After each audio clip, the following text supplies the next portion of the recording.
Praise the lord. Welcome to journey with Jesus. ప్రియులారా, ఈ రోజు వాక్య ధ్యానంలో మనము మట్టిని గూర్చిన మర్మాన్ని తెలుసుకుందాం.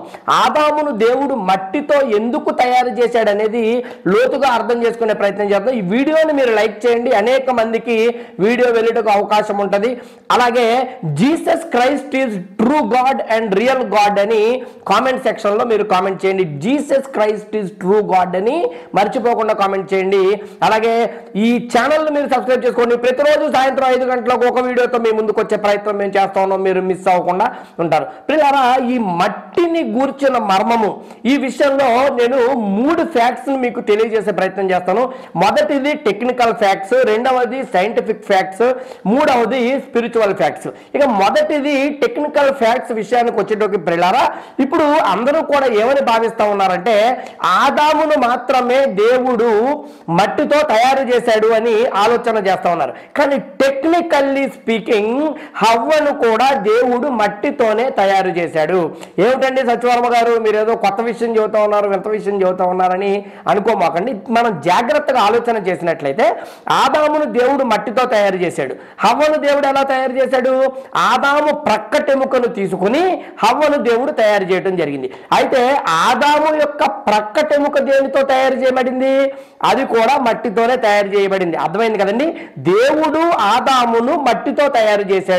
అంటే ఆదాము యొక్క చేతిని, కాళ్ళను, ఆదాము లోపల ఉన్న ఎముకలను అన్నిటినీ కూడా దేవుడు మట్టితోనే తయారు చేశాడు. ఆదాముకున్న ప్రక్కటెముక కూడా మట్టితోనే తయారు చేయబడింది. దాని తర్వాత ఆ ప్రక్కటెముకను దేవుడు తీసుకొని హవ్వను తయారు చేయడం జరిగింది. ఇప్పుడు హవ్వను ఎట్లా దేవుడు తయారు చేశాడంటే టక్మా ఏం చెప్తారు?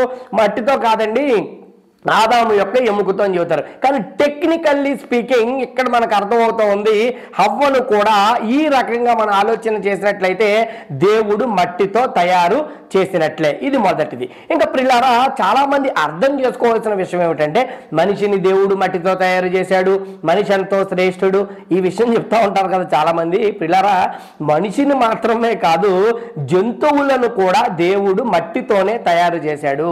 బైబిల్ని జాగ్రత్తగా మనము చదివినట్లయితే ఈ విషయం మనకు అర్థమవుతుంది. ఆదికాండము 1వ అధ్యాయము 24వ వచనంలో ఈ జంతువులను తయారు చేసినప్పుడు దేవుడు పలికిన మాట భూమి పుట్టించునుగాక అని దేవుడు పలికాడు అని అక్కడ రాయబడి ఉంది. అంత మాత్రమే కాక ఆదికాండము 2వ అధ్యాయము 19వ వచనంలో క్లియర్ గా రాయబడింది నేల మంటి నుండి ఈ జంతువులన్నిటినీ కూడా దేవుడు నిర్మించాడు అని రాయబడింది. ఒకసారి మీరు చెక్ చేసుకోండి. అయితే ఇక్కడ విషయం ఏమిటి, వివరం ఏమిటి అంటే ఆదామును మట్టితో దేవుడు తయారు చేశాడు, హవ్వను కూడా టెక్నికల్ గా ఆలోచిస్తే మట్టితో తయారు చేసినట్లే భూ జంతువులను కూడా దేవుడు మట్టితోనే తయారు చేశాడు. ఇంకొక విషయాన్ని కనుక మనం ఆలోచన చేసినట్లయితే పాపము చేసిన తర్వాత ఆదాముతో దేవుడు చెప్పిన మాట ఏమిటి? నువ్వు మట్టి నుండి వచ్చావు కాబట్టి తిరిగి మట్టిలోకి వెళ్ళిపోతావు అని దేవుడు చెప్పాడు. మన్ను నుండి నువ్వు తీయబడ్డావు కాబట్టి తిరిగి మన్ను అయిపోతావు. అయితే పిల్లరా, ఈ మాట ఆదాము ఒక్కడికే వర్తిస్తుంది అంటారా, హవ్వకు కూడా వర్తిస్తుందా? ఖచ్చితంగా హవ్వకు కూడా వర్తిస్తుంది. కాబట్టి టెక్నికల్ గా ఆలోచన చేసినట్లయితే ఆదాము మట్టితో చేయబడ్డాడు, హవ్వ కూడా మట్టితో చేయబడినట్లే జంతువులను కూడా భగవంతుడు మట్టితో చేసినట్లుగా బైబిల్ మనకి క్లియర్ గా తెలియజేస్తుంది. ఇవి టెక్నికల్ ఫ్యాక్ట్స్. ఇక సైంటిఫిక్ ఫ్యాక్ట్స్ గురించి కనుక మనం ఆలోచన చేసినట్లయితే 1982వ సంవత్సరం నవంబర్లో రీడర్స్ డైజెస్ట్ అనే ఒక పత్రికలో how life began on earth అని ఒక ఆర్టికల్ ని ప్రచురించడం జరిగింది. ఈ ఆర్టికల్లో నాసా AMES రీసెర్చ్ సెంటర్ వారు తయారు చేసిన ఒక ఈ యొక్క రీసెర్చ్ పబ్లికేషన్ కూడా వారు పబ్లిష్ చేశారు. ఆ పబ్లికేషన్ లో ఏమని తెలియజేశారంటే సైంటిఫిక్ ఫ్యాక్ట్స్ ఏమని చెప్పారంటే ఇప్పుడు హ్యూమన్ బాడీని తయారు చేయటానికి కావలసిన ప్రతి ఒక్క ఎలిమెంటు కూడా మట్టిలో ఉంది అని వారు తెలియజేయటం జరిగింది. కాబట్టి మానవుణ్ణి దేవుడు మట్టితో తయారు చేశాడు అనేది మనము అర్థం చేసుకోవడానికి అయితేనేమిటి, అంగీకరించడానికి అయితేనేమిటి మూలము అన్నది అని వారు తెలియజేయడం జరిగింది. అయితే మనము కనుక ఆలోచన చేసినట్లయితే మట్టిలో ఏవైతే ఉన్నాయో మినరల్స్ అయితేనేమిటి, వైటమిన్స్ అయితేనేమిటి, ఎలిమెంట్స్ అయితేనేమిటి అవే మనకి హ్యూమన్ బాడీలో మనకు కనిపిస్తాయి. Sodium, magnesium, calcium, phosphorus, iodine, ఈ పదార్థాలన్నీ కూడా ఈ హ్యూమన్ బాడీలో కూడా మనకు ఉంటాయి. ఇప్పుడు ఎవరన్నా సోడియం లెవెల్స్ ఒక మనిషిలో తగ్గిపోయినాయి అనుకోండి, వాడు లో బీపీ వచ్చి కింద పడిపోతాడు. మీరేం చేస్తారు, వెంటనే లో బీపీ వచ్చి పడిపోయాడు అని చెప్పి ఉప్పు నీళ్ళు కలిపేసి ఒక గ్లాస్ లో అతనికి తాగించే ప్రయత్నం చేస్తారు. ఎందుకు అట్లా పడిపోయాడు? బాడీలో ఉన్న సోడియం లెవెల్స్ పడిపోయినాయి. అలాగే కొంతమందికి బ్లడ్ టెస్టులు చేయించినప్పుడు కాల్షియం డెఫిషియన్సీ ఉందండి అని చెప్తారు. అంటే కాల్షియం డెఫిషియన్సీ అంటే ఏంటి? కాల్షియం డెఫిషియన్సీ ఉన్న కారణంగా ఎముకలు సత్తువను కోల్పోతాయి ఒక మనిషి యొక్క శరీరంలో. దేనివల్లది కారణము? కాల్షియము ఉండాల్సినంతగా బాడీలో ఉండని కారణంగా. అయితే ఈ అంశాలన్నీ మనం చూసినట్లయితే ఈ మట్టిలో సోడియం ఉంది, కాల్షియం ఉంది, ఫాస్ఫరస్ ఉంది, మెగ్నీషియం ఉంది, ఐరన్ ఉంది.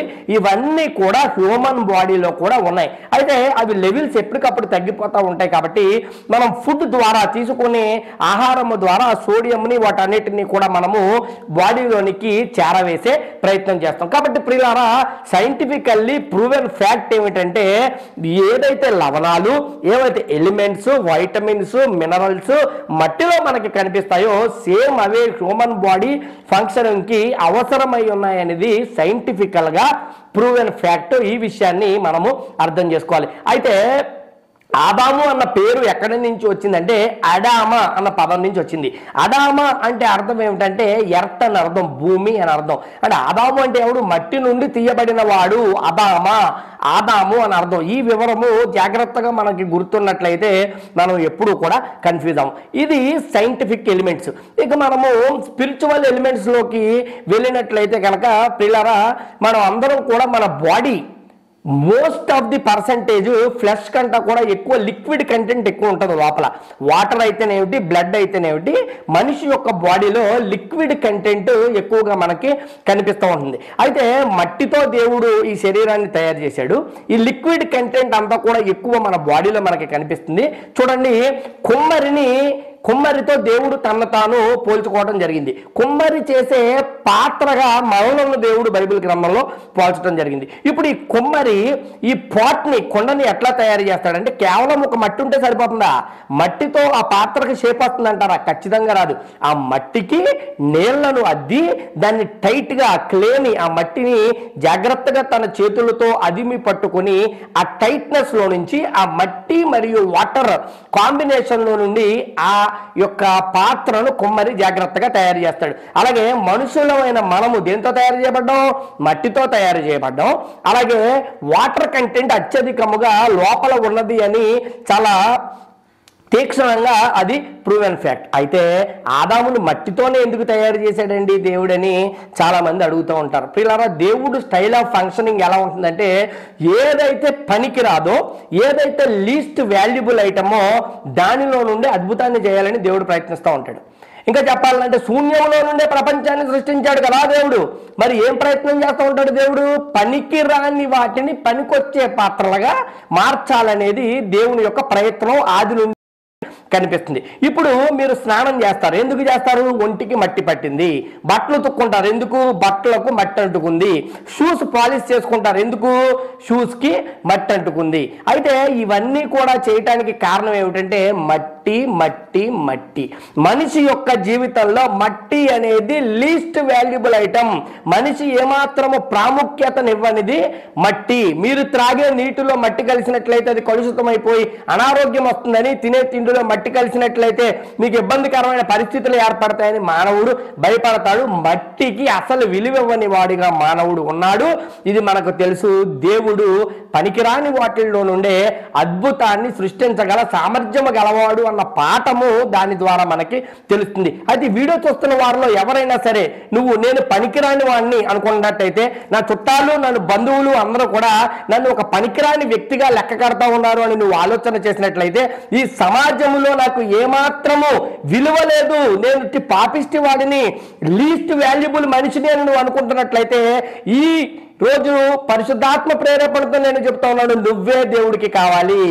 ఎస్, నువ్వే దేవుడికి కావాలి. ఎందుకంటే అత్యధికమైన తెలివితేటలు గలవారు ఆయనకు అక్కర్లేదు, ఘన సంపన్నులు ఆయనకు అక్కర్లేదు, వెండి బంగారము వంటి గొప్ప నైపుణ్యత గలవారు ఆయనకు అక్కర్లేదు. కానీ నీలాంటి పనికి రాని వారే ఆయనకు కావాలి. నువ్వు నమ్మినట్లయితే అతి త్వరలో గొప్ప అద్భుతాలను దేవుడు నీ జీవితంలో చేసి పనికొచ్చే పాత్రగా నిన్ను మార్చబోతున్నాడు. కాబట్టి ప్రియులారా, ఇక్కడ మనకు అర్థమవుతున్న సత్యం, లీస్ట్ వాల్యుబుల్ ఐటమ్ ని గొప్పగా మార్చగలిగిన శక్తిమంతుడు మన దేవుడు అన్న విషయము మనకి క్లియర్గా తేటతలమవుతుంది. అంత మాత్రమే కాక ఈ పాపము జరిగిపోయిన తర్వాత దేవుడు పాముతో ఏం చెప్పాడంటే దాన్ని శపించి నువ్వు ఇక మన్నే తిందువు అని చెప్పడం జరిగింది. అయితే మీరు ఎప్పుడన్నా మట్టి తినే పామును చూసారా?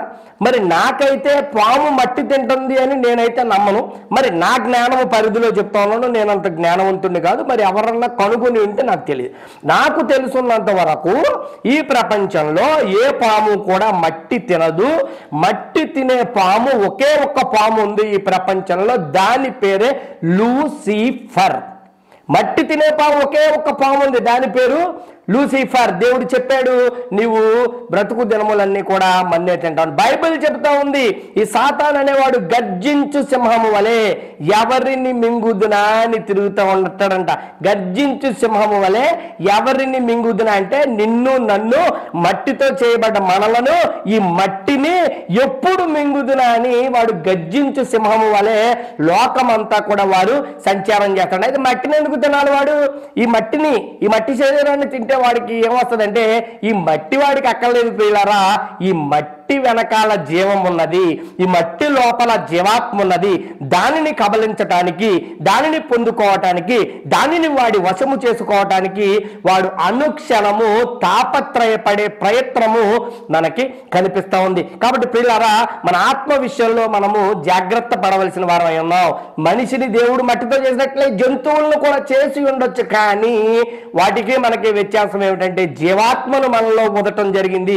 దాని ద్వారా మనకి పరలోకానికి డైరెక్ట్ కనెక్షన్, మనకి ఆత్మల లోకానికి డైరెక్ట్ కనెక్షన్, మనకి ఆ దేవదూతల ప్రపంచానికి, దైవాత్మలకు వాటితో కమ్యూనికేట్ చేయగలిగిన శక్తిని ప్రతి ఒక్కరిలో కూడా దేవుడు ఉంచడం జరిగింది. దాన్ని సద్వినియోగపరుచుకునే ప్రయత్నం మనందరూ కూడా చేయవలసిన వారు ఉన్నాం. కాబట్టి ఎందుకు దేవుడు మట్టిని లో నుండి ఆదామును సృష్టించాడంటే లీస్ట్ వాల్యుబుల్ ఐటమ్స్ లో నుండి దేవుడు మహిమను పొందుకుంటాడు. ఆ కార్యము ఆ రకంగా జరిగింది. అలాగే ఈ వీడియోలో నేను మీకు ఈ మట్టి వెనక ఉన్న మర్మాన్ని, టెక్నికల్ ఫ్యాక్ట్స్ ని మీకు తెలియజేయడం జరిగింది, సైంటిఫిక్ ఫ్యాక్ట్స్ ని మీకు తెలియజేయడం జరిగింది. అలాగే స్పిరిచువల్ గా దేవుడు ఏ పాఠము దీని ద్వారా చెప్పబోతా ఉన్నాడో మీకు అర్థమైందని నేను నమ్ముతా ఉన్నాను. మీ ఆత్మలను జాగ్రత్తగా కాపాడుకోండి.